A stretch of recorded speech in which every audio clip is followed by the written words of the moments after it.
Hey everybody, welcome back to another Daily Drop here on TarHeelIllustrated.com. I'm THI publisher Andrew Jones, and the topic today, Carolina football. This is an addendum Daily Drop to yesterday's.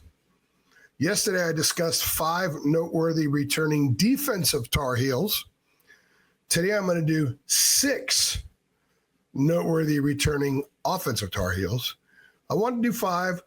I couldn't leave any of these guys out, so I just went ahead and did 6. My rules, I can make them, I can bend them, I can change them, so I did. Before going on, quick note, 52 scholarship players from last year's team are gone. So the pickings is a little slim, but there's some good players here. Actually, more depth here, not just because we have 6 guys instead of 5 from yesterday, but more been there, done that stuff on offense. So defense is going to be very interesting to see how things come together.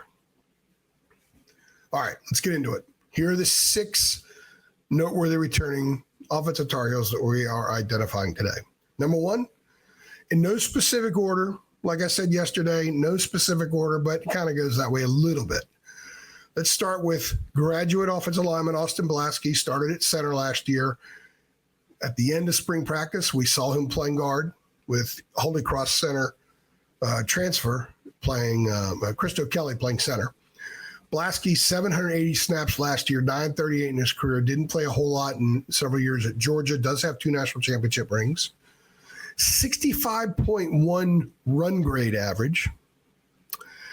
And last year, 437 snaps on pass plays, 0 sacks allowed, 4 hurries.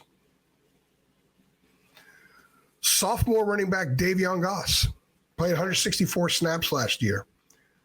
He's got all the tools, man. I think he's the next big running back at North Carolina, next highly productive dude. He can run between tackles. He can run wide. He can run people over. He can catch the ball in the backfield. There are so many things. He came in as a true freshman as one of their best pass protectors as a running back. Really, really advanced player, and he's going to get a ton of reps this year. I expect him to be the starter in the backfield. 326 yards last year, 4.9 average, 4 TDs, caught 4 passes for 45 yards. That wasn't even an appetizer.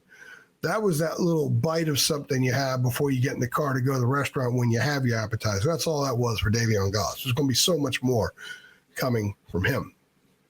Sophomore offensive lineman Aiden Banfield, as a true freshman, started last year.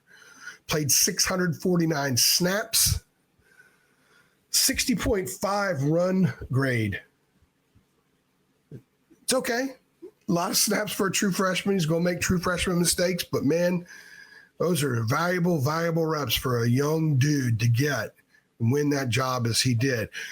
358 snaps in pass protection, allowed 3 sacks, 13 hurries. Sophomore wide receiver Jordan Shipp. This is 3 straight dudes that are true sophomores. Played as true freshman last year. Jordan Shipp played 162 snaps. Kind of took a little time to get on the field, and I personally think they should have played him more, but Lonnie Galloway knows what he's doing. So I will yield to Lonnie Galloway on that one. 9 receptions, 12.7 yards a catch, had 1 touchdown. If there's a guy on offense this year that could just explode, especially if they have a quarterback that can get the ball over the top of the defense, I think Jordan Shipp's your man. Senior wide receiver Peso. I would love to see this dude stay healthy this year. He's someone that came in and early on outperformed the recruiting numbers. But then he's been banged up, and there's been some good players in front of him. If healthy, Peso can have a really big year for the Tar Heels. Last year, 507 snaps. He's got 1109 in his career. He's got 21 catches. Last season, 72 in his career. 365 yards last season, 971 in his career. He didn't catch a touchdown pass last year. He's got 7 in his career. Jordan Shipp, Peso could be a real nice tandem over there, especially if they have a quarterback that can get them the ball. And Peso is a catch the ball in space, giddy up guy. Lastly, junior offensive tackle, Trevion Green. Now, Mac Brown used to talk about Trevion like he was the second coming because physically he fits the part. He's also got a wonderful story. 450, 460 pounds. When they offered him, and they said the offer was contingent on him losing weight, he lost the weight. He's done so many of the things he needs to do. He is a coach's dream, and he's got unbelievable upside. He had a good year last year, not a great year. He has a chance now as a junior to move good to great, or at least if he can get halfway between good and great, that'd be a really good year. He played 819 snaps last year, 866 for his career. So last year was really his first true action.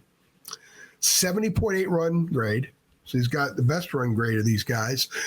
443 pass blocking snaps. He allowed 10 sacks, 26 hurries. The footwork needs to improve.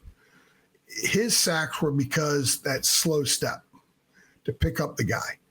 He was never overpowered. So for him, the offseason emphasis has been footwork. It's been quicker, lower body, better balance, and all that kind of stuff. If he improves 15 to 20%, that would be big. Those numbers would cut down. The run grade would go up.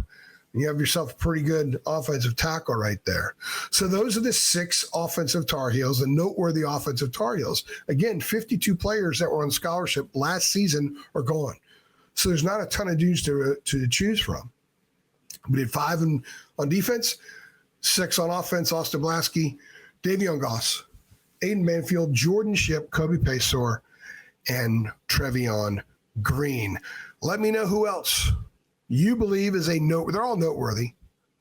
I should say that. But who else would you add to this list as well? Tell me why. Who do you think is going to explode? Do you think Jordan Shipp is a takeoff guy? Let's have a good, healthy conversation about the offensive returning Tar Heels. I'm AJ. Thank you so much for stopping by.